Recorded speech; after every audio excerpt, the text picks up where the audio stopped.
Hi guys, Nico here from Krakowska Škola Fechtunku. So a couple of weeks ago I posted a video of using an improvised weapon like Croatian cravat to defend against an overstep with a knife or a dagger based on Fiore's Master of the Batoon and 6 Master of the Dagger.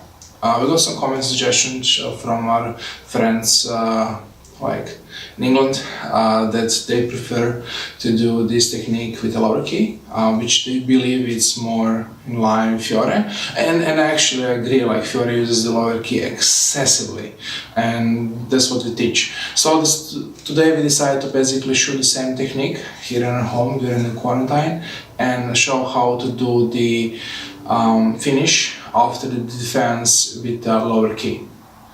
This technique can also have different finishes from the position depending on the size. For example, you can even do the first master of the Armizare with an unbreak of the shoulder.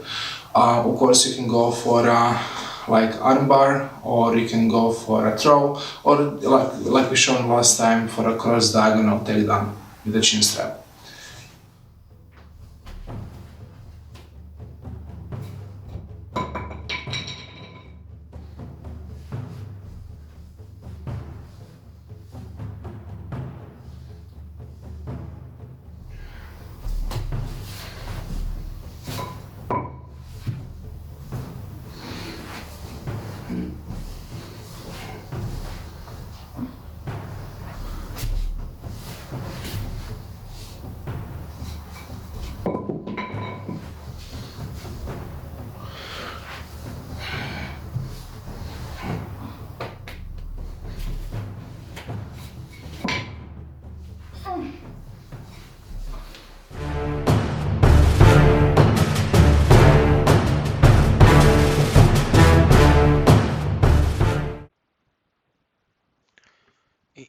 In HEMA, and when you take a look at the body of work which you find in Fiore and the body of work that you find in other masters like Talhofer, like Nuher, or I don't know, Codex Warstein, you can see a lot of different variations, like of doing the lower key, right? The hammerlock in modern parlance. You can see it done with a dagger. You can see it done without a weapon, using messers. It's pervasive. It's done like against a person with a weapon, with a long axis in Fiore, with messer against messer, with a messer as a lever, without a messer.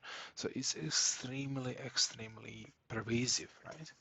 And also you can see different stages this technique is used. It's used like a simple, lock, a simple hold, where you can actually put your opponent in a favorable position and finish him with the weapon or empty hand strikes.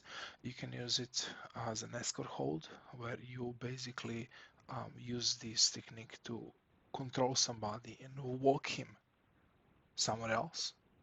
For example, when you're taking him a prisoner, or as a way to take somebody on the ground, where you very brutally like lead the elbow and just sit down or drag down or just push down, or you trip down somebody occasionally. And there is so much variations in the manuscripts that we show different points. And I think if you really want to study him and you really want to like understand, you should practice that. You should really practice all these different muscles. You should practice all these different techniques to really should understand the basic body mechanic of this technique. And in the end, it's pretty much simple. The elbow has to be higher than the shoulder, close to your body, and you just rip it open.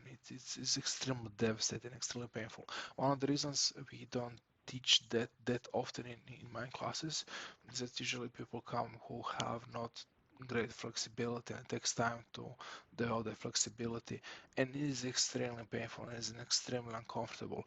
We teach a simple takedown from that position, and it's extremely painful. Chances, if done very quickly and without any control, chances of creating a permanent injury by tearing the shoulder muscles extremely high. Now, I like this technique a lot. It comes a lot in the way I practice it. I usually don't personally, in the way I approach him and I approach Fiore, I don't focus that much on the lock per se. And the takedown, I practice it and train it only when really I want to take somebody down and control them.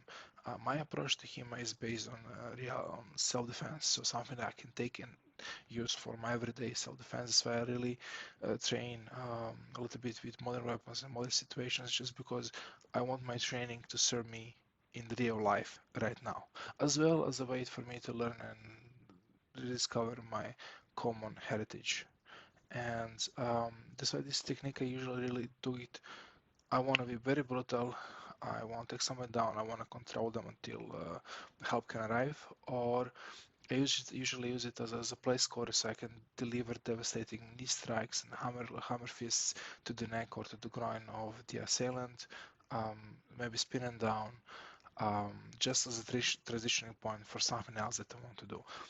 I think that's kind of like how I actually see this technique. For me, this is a transitioning point. You get in this lock, you can do whatever you want. You can take them down, you can sweep them down, you can strike them very heavily, you can disarm them, you can escort them. For me, all these techniques is like a transitioning point. It's not something somewhere where I will be standing forever, right? I acquire it, and then I do something, right? And here in all the images you can see like different masters, different variations, and I really like encourage you to go to the manuscripts and read it and discover it for yourselves.